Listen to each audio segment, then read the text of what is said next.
Oil's control room lost contact. We knew these people extremely well. They are professional, they were well liked, they are well known, and the ship's company are feeling this profoundly, and all their thoughts, of course, at this moment go out to the families. Among crew members today, a sense of shock. The 7, all based at Caldrose in Cornwall, had been on board 2 months and had become an integral part of the ship's life. They are still flying from Ark Royal today, despite last night's accident. There are no early indications as to why or how it happened. Yes, it was dark. Yes, they were flying under the stress of combat operations, but that's what they're trained to do. The pilots, we're told, get the same amount of rest that they'd expect to during peace times, and the aircraft are maintained to the same level. For now, 849 Squadron continue their work as they've been trained. The captain has told the ship it's what the dead crew members would have wanted. Matthew Price, BBC News, on board the Ark Royal in the North Arabian Gulf. Many of the missiles which have hit the Iraqi capital Baghdad have been fired from US ships in the Gulf. One of those is the USS Mobile Bay, which fires Tomahawk cruise missiles. Our correspondent Brian Barron sent this report from the Mobile Bay as it prepared for another night of airstrikes on Baghdad. It's from these Tomahawk missile pens that the lethal bombardment of Baghdad was launched. Tonight they were being readied for the next round. We can take out command and control centers, just about any target. They're very precise, so we can take out just about anything that we are told to. 6, 5, 4, 3, 2, 1, executing for it. Launching forward.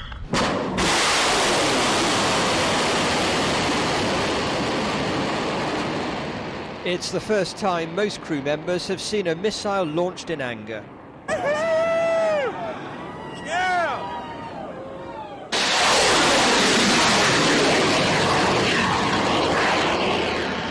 A slow-motion sequence of one launch. Before the latest bombardment, a news blackout is imposed to preserve secrecy because it takes each missile over an hour to reach Baghdad. This warship is one of the superpower Navy's heavy hitters. The Americans have enough Tomahawks to maintain this relentless pressure indefinitely. That's the ground-shaking pattern this weekend. Brian Barron, BBC News, with the US Fifth Fleet. Iraq has asked the United Nations to condemn and halt the American and British invasion and ask both countries to withdraw their forces from Iraqi territory. In a statement sent to the Security Council, the Iraqi Foreign Minister Naji Sabri described the military action as a flagrant breach of international law. Iran has joined the call for the UN to take action. In a letter to the UN Secretary-General Kofi Annan, the Foreign Minister Kamal Karazi expressed concern that the conflict could spread, but he stressed that Iran's opposition to the war didn't imply support for President Saddam Hussein. In Jordan, King Abdullah is also reported to have asked the United Nations, Europe and Washington to stop the hostilities. And Russia has joined France in opposing any moves in the UN to legitimise the invasion and any post-war power structures that the United States and its allies might establish in Iraq. The Russian Foreign Minister Igor Ivanov said his country would also defend its interest in oil contracts signed with Baghdad. Millions of anti-war protesters have again taken to the streets for demonstrations around the world. Marches were held throughout the UK. The biggest through central London was attended by at least 200,000 people. 2,500 miles from Iraq, here in the UK, anger at the human cost of war and frustration. Many believe their voice has been ignored. Most here are anti-Saddam, but don't think war is the way to deal with him. Their protest now is about damage limitation. I think the government very much hoped that once the war started that public opinion would swing behind them. This demonstration shows that that's not the case, that a majority of people have looked at the pictures from Baghdad and think that by every day that we shorten this war, we can save people's lives. The protest in London was big. 200,000 people according to police. Organisers say twice that. But either way, it's still far fewer than last month's anti-war protest, which drew at least 700,000. There are still deep divisions over Iraq. The organisers never expected this protest to be as big as the last. The difference, though, is the war has now begun. British troops are in action. and people are losing their lives. It's clear this has kept some away. How many kids did you kill today? Those who did demonstrate today came from all walks of life, perhaps most significant young people, newly politicised, and many Muslims. Does it worry you that there are now troops and people dying in this war? My heart goes out to anybody who's lost a loved one, but that does not make me apathetic. That makes me more determined to stop this from carrying on. Elsewhere, there were protests in Wolverhampton, in Edinburgh and a host of other towns and cities, and at RAF Fairford, from where American aircraft have been leaving daily to bomb Iraq. Abroad too, in Gaza, a pro-Saddam protest, thousands chanting support for the Iraqi leader.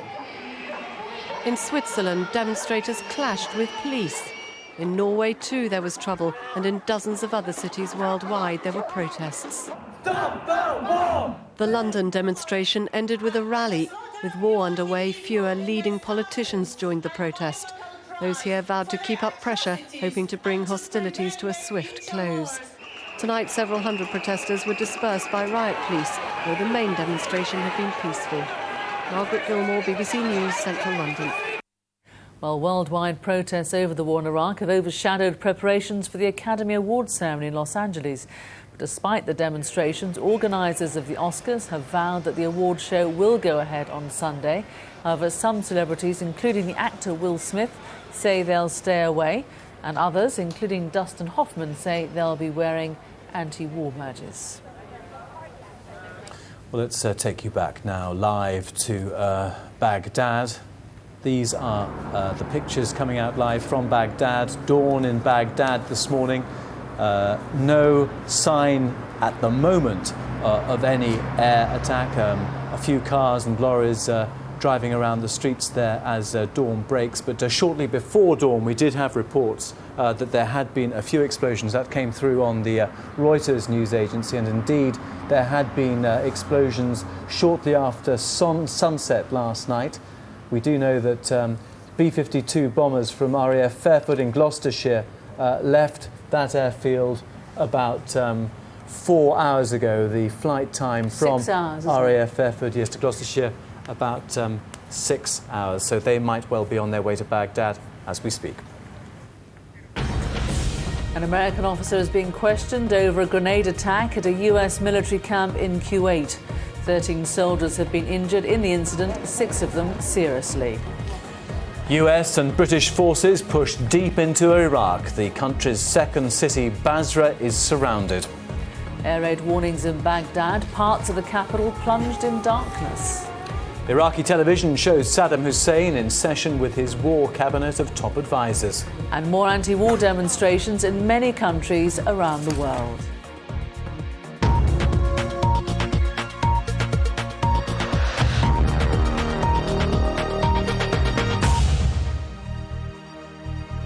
Hello, this is BBC News with Tim Wilcox and Susan Osman.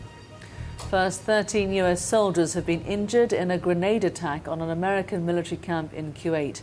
Reports said a grenade was rolled into a tent at the camp. American military sources have now confirmed that a US soldier is being questioned about the incident. Peter Hunt is in Doha in Qatar at the military headquarters of US-UK-led forces. Peter, what more can you tell us? Because earlier it was thought this was a terrorist attack.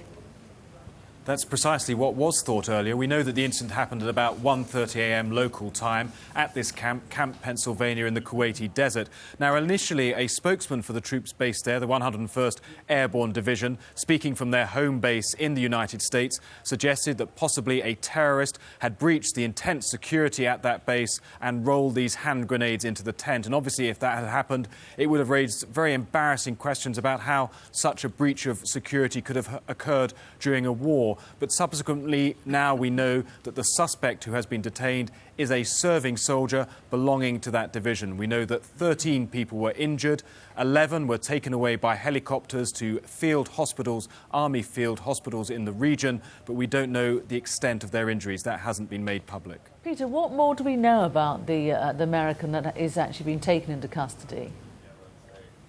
We know nothing beyond the fact that he is a soldier. We know slightly more, and this is very much, I think, will be the history of this war, that a lot of the information that comes out from the fact that a lot of journalists are accompanying various troops around the region. Embedded is the phrase that's used, and it's as a result of the reports of these journalists. One in particular, British journalist, has said that 3 grenades were used and that they were thrown into the command tent where the commanders were, and he has reported that this incident has caused utter shock, utter disbelief amongst the soldiers there, their disbelief that one of their own might well be responsible for such an incident. But the critical thing we don't know is the motive for this attack.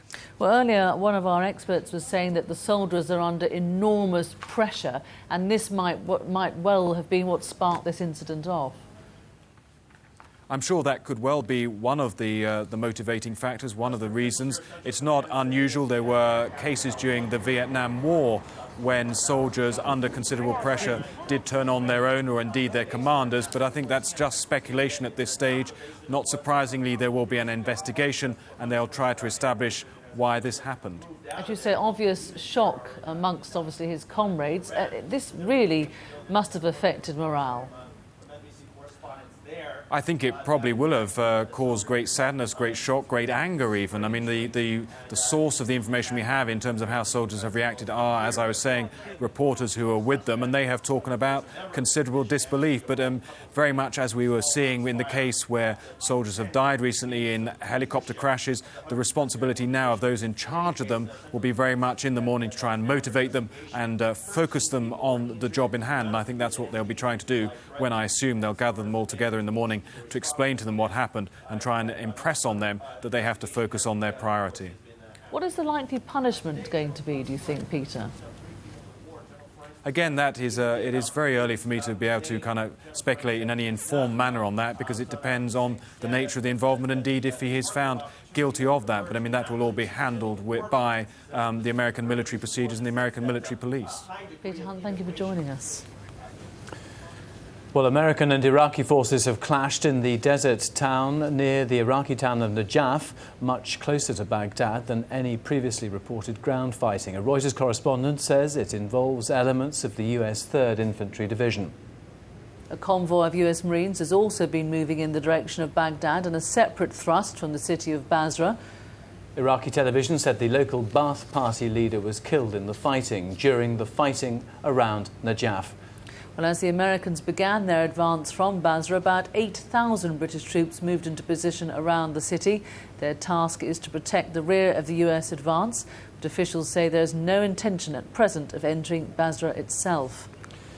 The Iraqi capital, Baghdad, has come under fresh air attack. Shortly before midnight Baghdad time, a large area around the presidential palace on the banks of the River Tigris was bombarded.